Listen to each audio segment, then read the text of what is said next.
"Excuse me, but that chart is faked," the black boy said, and the Billionaire women's CEO stopped breathing. "This chart is manipulated. If you present this, ma'am, your company's valuation will collapse." The conference room fell into stunned silence, as Jaden Cole's words hung in the air like a digital ghost waiting to materialize. 17 years old, standing at the glass doorway of the 54th floor presentation suite in worn sneakers and an intern badge, he pointed directly at the projection screen where Celeste Vaughn had been seconds from unveiling quantum tech's revolutionary AI metrics to the world's top investors. Celeste's laser pointer froze mid-air, her platinum bob perfectly still, her emerald eyes narrowing to slits. Troy Mercer, her COO and significantly younger boyfriend, let out a controlled laugh. "Excuse me?" he asked, voice too smooth, too practiced. "I spotted the algorithm manipulation in slide 14, Jaden continued, stepping forward. "The growth projection curve has been artificially inflated. If you present these numbers to the Dubai investors when the real metrics surface, quantum tech's stock will freefall. Someone's setting you up to take the fall." The executives around the horseshoe table exchanged nervous glances. One woman tapped frantically at her tablet, another whispered urgently into her earpiece. Marla Stone, the silver-haired venture capitalist whose firm had arranged the Dubai meeting, studied Jaden with cold calculation. "He shouldn't even be here," someone murmured. "He's just the data entry kid from that charity program." But Jaden didn't flinch. Just 12 hours earlier, his world had been simple. The internship program that placed underprivileged teens in Fortune 500 companies had assigned him to Quantum Tech's data visualization team. Jaden, dressed in his one decent button-down and the company lanyard marked STEM Futures Intern, had spent weeks inputting test results and formatting spreadsheets, while the real engineers built the company's groundbreaking emotional intelligence. AI. That was the routine. Stay quiet, learn what he could, earn his college recommendation. Until he found the flash drive. It was left in a workstation drawer, unmarked except for a small green dot. Something about it called to him. Not curiosity, instinct. Jaden wasn't like other kids his age. He didn't waste hours on social media. He studied encryption protocols, participated in ethical hacking competitions, and once wrote a viral Medium post titled "How Cambridge Analytica Really Happened." He plugged in the drive cautiously, eyes scanning the files. Then he paused. It was subtle, buried in the testing metrics, but it was there, a pattern of manipulated results. The AI's emotional recognition accuracy hadn't reached 98% as claimed. It was barely hitting 76%. Someone had systematically altered the test outputs, creating a falsified performance curve that would justify billions in investment and a stratospheric IPO valuation. "Dad," Jaden had said, calling his father who worked night security in the building, "have you ever seen a company fake its entire technology demonstration?" Marcus Cole had barely looked up from his security monitors. "Jaden, don't mess with their stuff. You want us both unemployed? But what if—" "No. You promised to keep your head down. This internship is your ticket to MIT. Jaden had fallen silent, but his mind raced. Now, in the present, the executives sat frozen. Celeste's knuckles whitened around her custom rose gold pointer. Troy's easy smile had calcified. Marla Stone's gaze burned like dry ice. "You claim our projection data is manipulated," Celeste said, her voice dangerously soft. "Yes, ma'am," Jaden replied.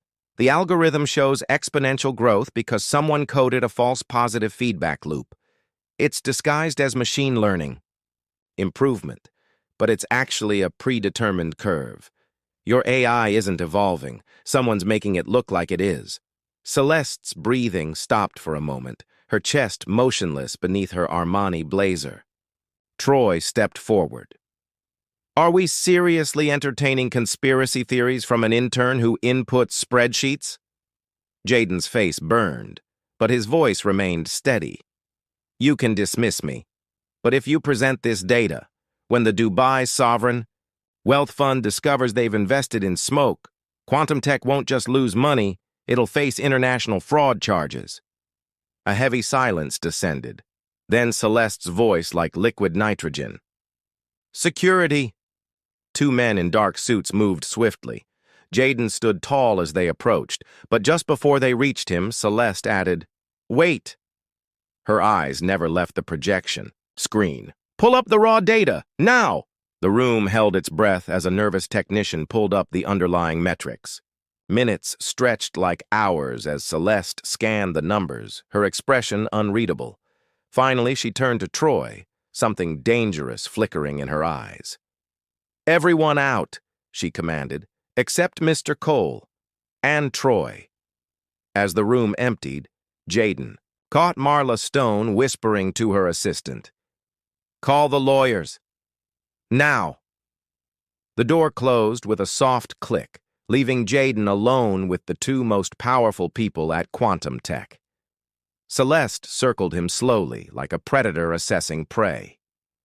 "Who told you to look at this data?" "No one, ma'am," Jaden replied. "I found a flash drive. It contained both the original and manipulated data sets." Troy's face darkened. "That's impossible. Those files are encrypted and secured." Jaden met his gaze.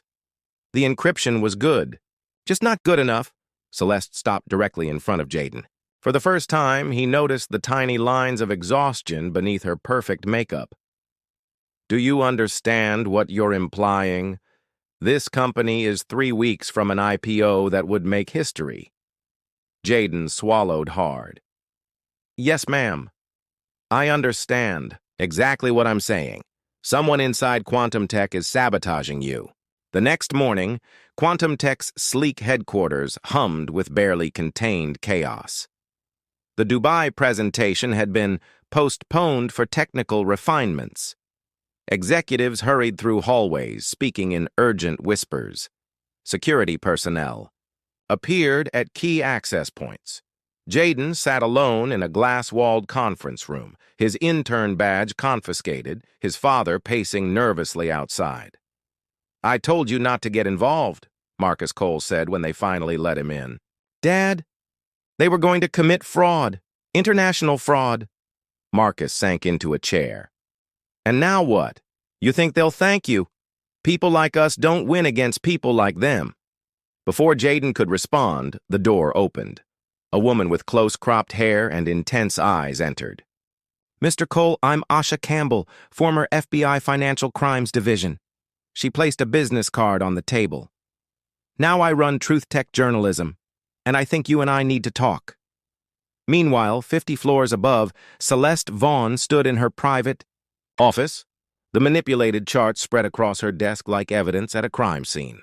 Her finger traced the falsified curves, the impossible metrics. The door opened behind her. "You knew," she said without turning. Troy stepped inside, closing the door softly.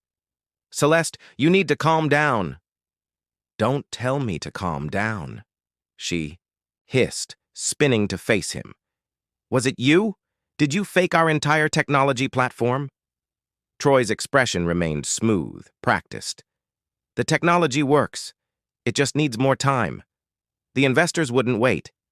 "So you decided to lie? To the Dubai Sovereign Fund? Do you have any idea what you've done?" Troy approached slowly, hands raised placatingly. "I protected us. Protected you.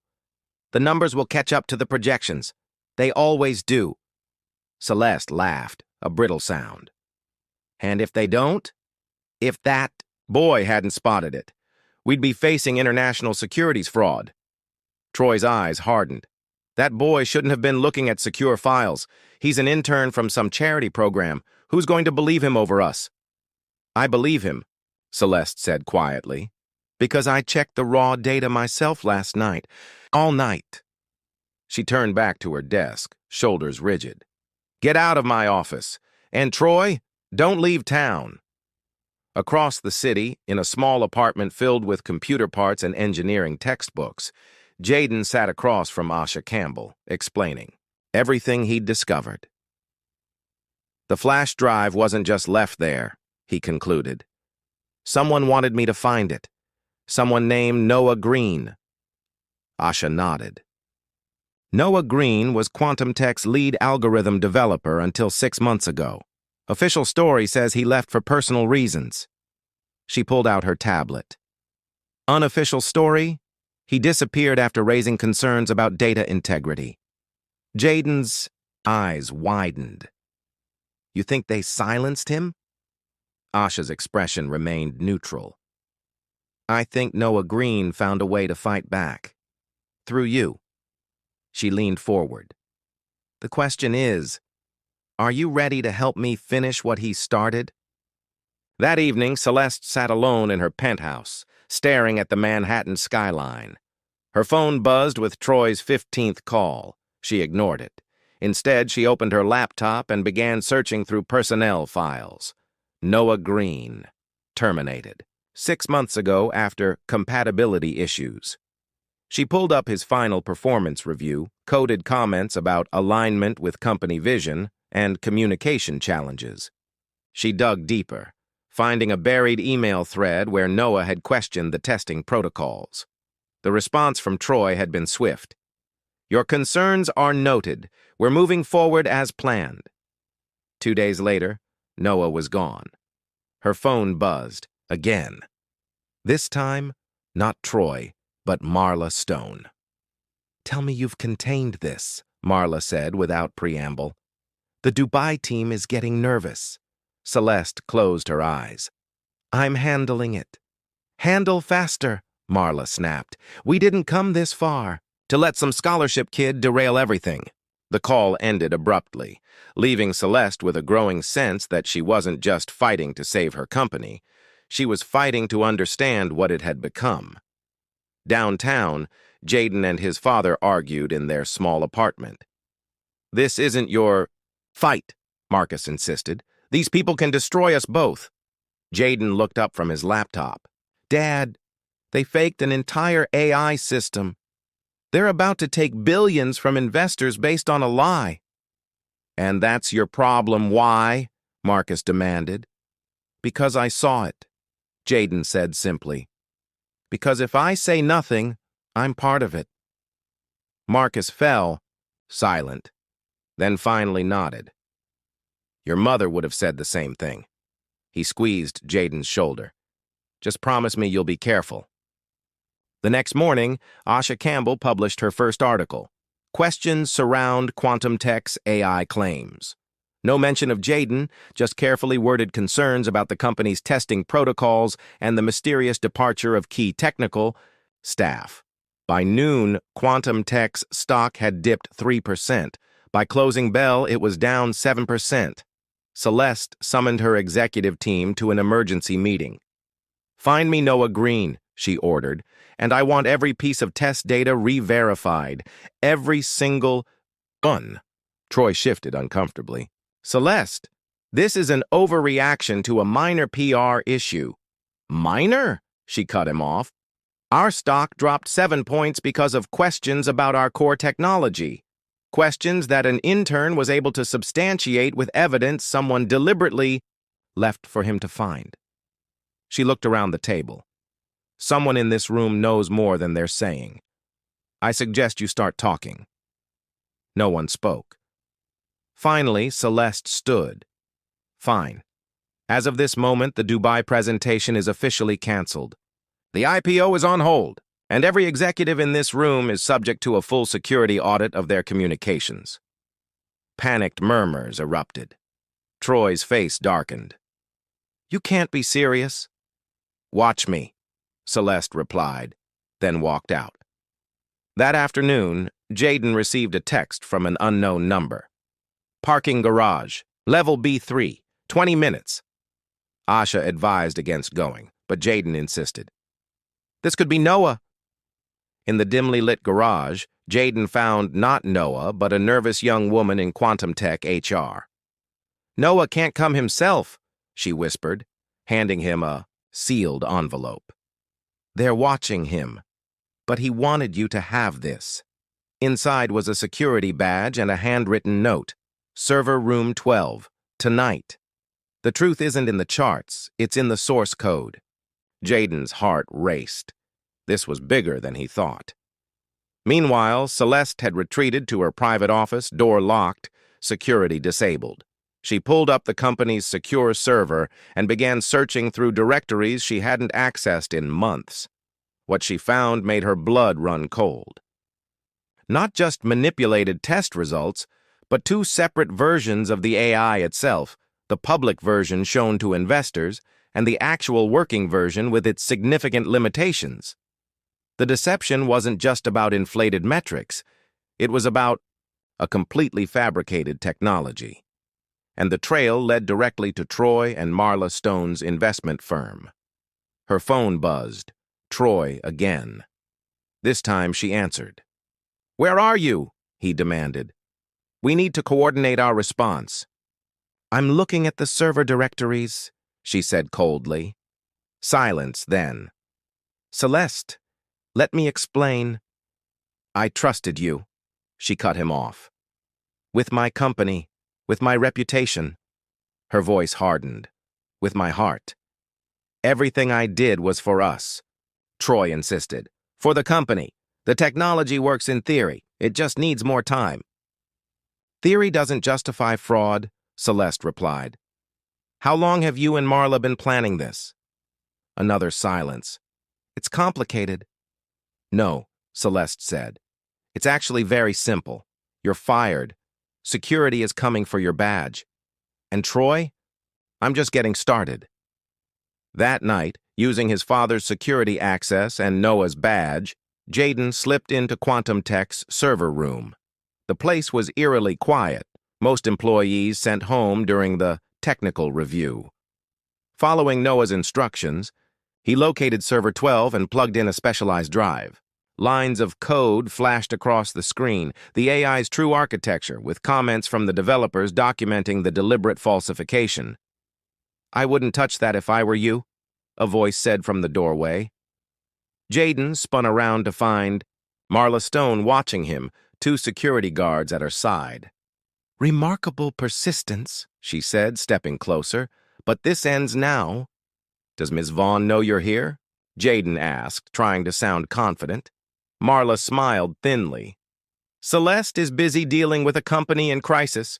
I'm here to prevent further damage." She nodded to the guards. "Take him. And that drive." "I wouldn't do that," another voice interrupted. Celeste Vaughn stood in the opposite doorway, her own security team behind her. "Stand down, Marla. It's over." Marla's composure cracked slightly. "Celeste, be reasonable. We can contain this. The boys signed NDAs. We can still salvage the Dubai deal." Celeste stepped forward. "There is no deal. Not anymore. I've spent the last 6 hours going through every file. I know exactly what you and Troy did." "We made your company valuable," Marla hissed. "We took a mediocre AI and turned it into a market revolution." "You committed fraud," Celeste replied evenly, "and used my company to do it." Marla's eyes narrowed. "You'll regret this. When Quantum Tech collapses, when your precious reputation is destroyed, remember this moment." She turned to leave, but security blocked her path. "Ms. Stone," Celeste said quietly, "the FBI is waiting upstairs. They have some questions about securities fraud." As Marla was escorted out, Celeste turned to Jaden. "Mr. Cole, it seems I owe you an apology, and my gratitude." Jaden swallowed hard. "I just saw something wrong and said something." "No," Celeste replied. "You saw something everyone else missed, or chose to ignore, including me." She gestured to the server. "Finish what you were doing. I want to see exactly what they've been hiding." The next morning, Quantum Tech issued a stunning press release. CEO Celeste Vaughn uncovers internal fraud, delays IPO, commits to technology rebuild. The financial world erupted. CNBC ran breaking news alerts. Wall Street analysts issued emergency updates. Social media exploded with speculation. In a glass-walled conference room, Jaden sat beside Asha Campbell as they watched Celeste's press conference live on television. Effective immediately, I have terminated several senior executives involved in this deception, she announced, her voice steady. I have also provided all evidence to federal authorities. Quantum Tech will postpone its IPO indefinitely while we rebuild our AI platform with complete transparency. A reporter shouted, Ms. Vaughn, how was this fraud discovered? Celeste paused, then said, by someone who wasn't afraid to speak truth to power, a young intern who saw what many of us missed. Cameras flashed as questions erupted. Jaden watched, in stunned silence as Celeste continued. This experience has taught me that integrity must be our foundation, and sometimes it takes fresh eyes to see when we've strayed from that path. 2 weeks later, the federal investigation was in full swing. Troy Mercer and Marla Stone faced multiple charges. Noah Green had emerged from hiding to help authorities. And Jaden Cole sat in Celeste Vaughn's office, still trying to process everything that had happened. I've been thinking about your future, Celeste said, sliding a folder across her desk. Quantum Tech is establishing the Integrity in Technology Fellowship, full college tuition, guaranteed internships, and a job after graduation. She smiled slightly. I'd like you to be its first recipient. Jaden stared at the folder. Why me? Celeste leaned back. Because you reminded me of something important. True innovation isn't built on deception.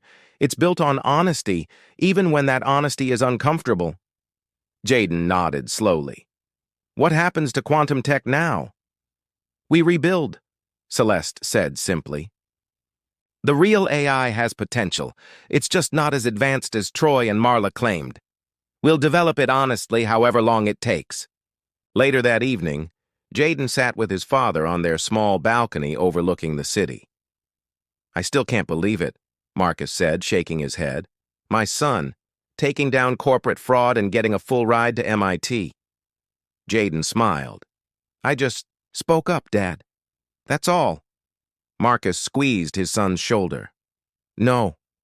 You did what most adults wouldn't dare to do. You saw something wrong and refused to look away. He paused. Your mother would be so proud. As the city lights blinked on around them, Jaden thought about Celeste's words at the press conference that morning. When asked how she would prevent such deception in the future, she had looked directly into the cameras and said, by remembering that truth doesn't come with a title or a corner office. Sometimes it comes from the person you least expect, the one who isn't afraid to say, that chart is faked. 6 months later, at a prestigious tech ethics conference, Jaden Cole stood at the podium, addressing a room full of industry leaders. Now dressed in a tailored suit, MIT acceptance letter framed in his dorm room, he spoke with quiet confidence. I was just an intern, he said. A kid from a neighborhood most of you have never visited, working in a building where my dad checked IDs at the door. I wasn't supposed to understand your algorithms or question your charts. He paused, scanning the room. But here's what I learned. I may not wear a suit every day, but I know a lie when I see one. And the truth doesn't care about your credentials. In the front row, Celeste Vaughn, now leading a smaller but ethically transformed Quantum Tech, nodded slightly. Beside her sat Asha Campbell, whose reporting had earned her a Pulitzer nomination, and in the back, standing proudly by the wall, Marcus Cole watched his son become not just a scholarship recipient or a whistleblower, but a symbol of something greater, the truth teller, the one who saw through the smoke, the boy who wasn't afraid to say, "Excuse me, but that chart is faked," and changed everything. If this story touched your heart, don't forget to smash that thumbs up and hit subscribe for more unforgettable, emotional, and viral true stories.